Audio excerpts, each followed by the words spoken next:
for you. Thank you for that. Contrary to popular belief, I actually hate public speaking. I'm the Kalankar in person, like one-to-one, but I hate the public speaking piece. So thank you for that. It is an honor to be introducing the next two fabulous ladies. I got to have a conversation with them. And since public speaking is something I'm working on, I was definitely inspired by their TED Talks, and I think you will be too. I'll be short. Let's talk about Miss Nazieh Fazli. Nazieh works in finance on projects across various industries, including mining, banking, pharmaceuticals, and education. She is part of the Afghan Professionals Network, who promote mentoring and education in the Afghan community. She was raised in Australia and is currently based in New York, and maybe she'll come to California if we love her enough. Nazieh John.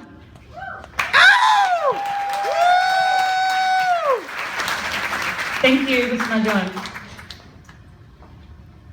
If someone told me 10 years ago that I was going to live on the other side of the world, travel to over 50 countries, and have blonde hair by the time I hit 30, I'd be like, have you met my mother? So, today I'm going to share with you my story about how I, as an Afghan female, ended up on the other side of the world. I was born in Iran, but I grew up in Australia, in Melbourne.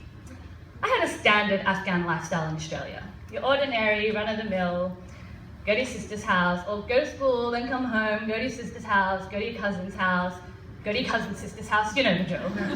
And if we weren't at someone's house, or someone wasn't at our house, we were at a khatam, or a shalshash, or a wedding, guaranteed we'd be going somewhere most nights, even if our entire family wasn't invited. That was my life.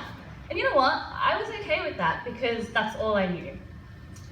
But when I graduated from university, I got a job at one of the biggest accounting companies in the world. And this job required me to travel. My first job was in Sydney.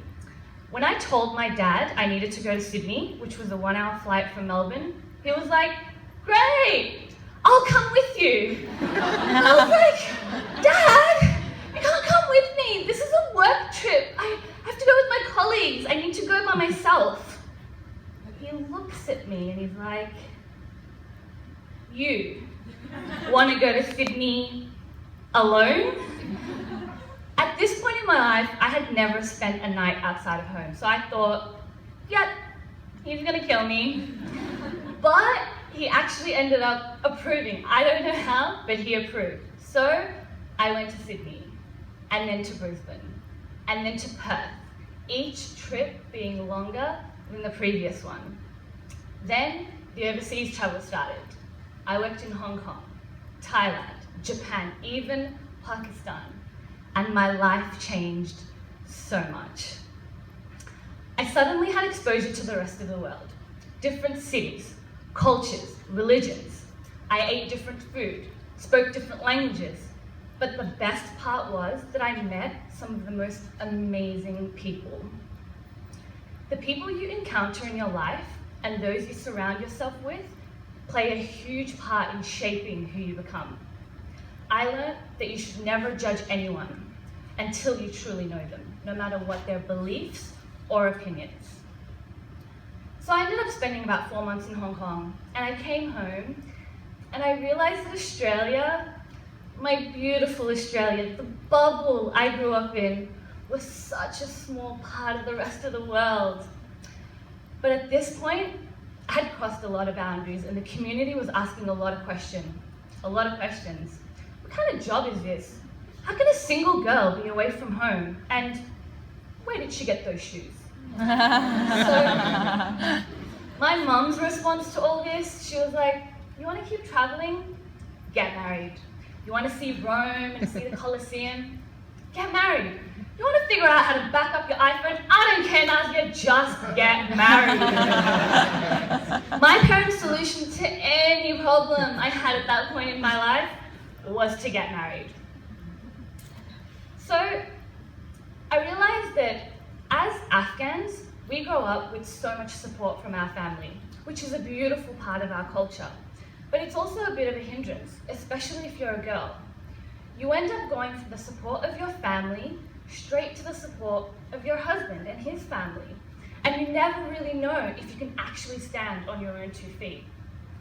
So I needed to know, can I survive in the big wide world alone?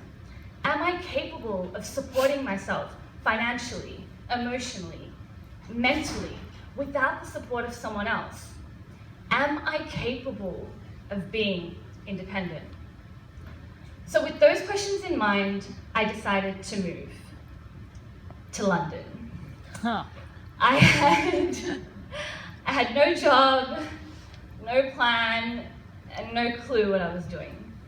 I knew one person in London, I made a prayer, I packed my suitcase, I got a 2-year visa, and I said goodbye to the life that I had in Melbourne. Look, I'm not gonna lie, I was terrified. I had no idea what was gonna happen. But I did it, and it was the best decision I ever made. I ended up spending 4 years in London. Not only did I survive, but I learned to make decisions, some of which led to mistakes, all of which led to lessons. I also had my eyes open to so many forms of kindness and cruelty and love, things I never would have had exposure to in the comfort of my own home or the 20-kilometer radius that I lived in. And now, I live in New York. My move was not an easy one. It took time for my family to accept it. It also took time for me to adjust. But I can honestly say to you right now that I've never been closer to my family as I am right now. I love being Afghan and I love my family, but some of the expectations ingrained in our culture are so dated that we really need to start challenging them. If we hold things too tightly, whether it's our beliefs or our opinions, it can stop us from seeing opportunities that life presents us. One of the main things that I've learned from this experience is that we shouldn't be influenced by the negativity that comes with going against expectations, especially if you know in your heart that what you're doing is not wrong. If something in your life doesn't feel right, challenge it. Challenge yourself and challenge your families. Try to understand why things are the way they are.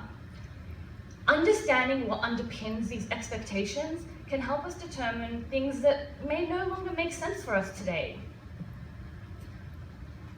When I left home, I was called selfish, and I felt selfish.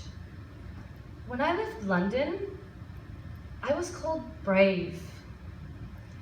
It's funny how the people that once called me selfish are now the ones that are calling me brave. It's possible to push cultural boundaries, but we need to do it together. My name is Nazieh Fazli. Thank you.